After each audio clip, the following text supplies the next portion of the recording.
आज पूरी दुनिया परेशान है। किसी ने भी पाप के बारे में इतना डिटेल नहीं दिया है। बाइबल का कहना है कि पाप की मजदूरी तो मौत है। जैसे एक मजदूर को काम करने के बाद उसे उसकी मजदूरी मिलती है, यह मजदूरी उसे मुफ्त में नहीं मिलती बल्कि वह मेहनत करता है, पसीने बहाता है, काम करता है। वैसे ही मनुष्य पाप करके मृत्यु को कमाता है। क्योंकि वह पाप करता है तो उसे पाप की मजदूरी मिलती है और वह मजदूरी है मौत। लिखा है जो प्राणी पाप करेगा वही मरेगा। पाप इतना गंभीर मुद्दा है कि पाप से हमें छुड़ाने को खुद परमेश्वर के पुत्र को हमारे लिए नीचे आना पड़ा, अपना लहू देना पड़ा था कि हमें पापों से छुड़ा सके। मनुष्य पाप के बारे में सोचते हैं कि यह कोई गंभीर बात नहीं है। जब मनुष्य पाप करते हैं तो उनका विवेक इस बात की गवाही देता है कि जो उन्होंने किया है वह गलत है और ऐसा नहीं करना चाहिए था। पाप करने के बाद बुरा लगता है, लेकिन फिर भी मनुष्य अपने आप को ये कहकर कि क्या कोई बात नहीं, मैंने कर दिया तो ये कौन सी बड़ी बात है। और भी लोग करते हैं, चोरी करना हो, गाली देना, हत्या करना, व्यभिचार ही क्यों ना हो, सबकी एक ही सजा है, मृत्यु। पाप कभी भी आपको परमेश्वर के नजदीक नहीं लेकर आएगा।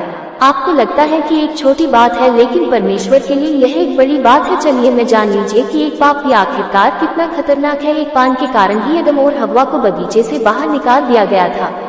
वे परमेश्वर की उपस्थिति में रहते थे। आप परमेश्वर की उपस्थिति से दूर होकर दुख में आ गए हैं, वह उनमें मौत आ गई। इसलिए मैं आपको भी कहता हूँ, पाप को कभी भी लाइट नहीं लेना। पाप एक बहुत ही गंभीर बात है। आप अपने इस जीवन को आज ही बदल दीजिए।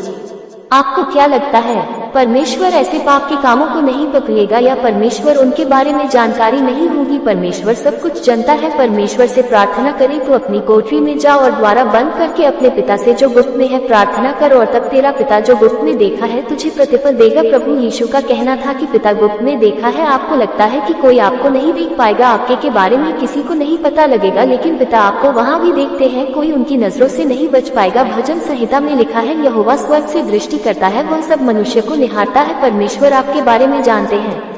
याद रखिए कि प्रभु की नजरें आप पर लगी हुई है। जब आप गलत काम कर रहे हैं, आप पाप करने के लिए दौड़े चले जा रहे हैं, प्रभु वहां पर आपको देख रहे हैं। परमेश्वर हर एक चीज को नोटिस कर रहे हैं। यहोवा स्वर्ग से दृष्टि करता है, वह सब मनुष्य को निहारता है। तो आप सोचते हैं कि आपको कोई भी नहीं देख पाएगा, लेकिन परमेश्वर आपके बारे में जानते हैं, वह आपको देख रहे हैं। जब भी आप पाप करें, याद रखें कि प्रभु की नजरें आप पर लगी हुई है, वह देख रहे हैं। गलतियों की कलीसिया में लिखा है, हर एक अपने ही काम को जांच ले और तब दूसरे के विषय में नहीं, परंतु अपने ही विषय में उसको घमंड करने का अवसर होगा। क्योंकि हर एक व्यक्ति अपने ही पाप का बोझ उठाना पड़ेगा।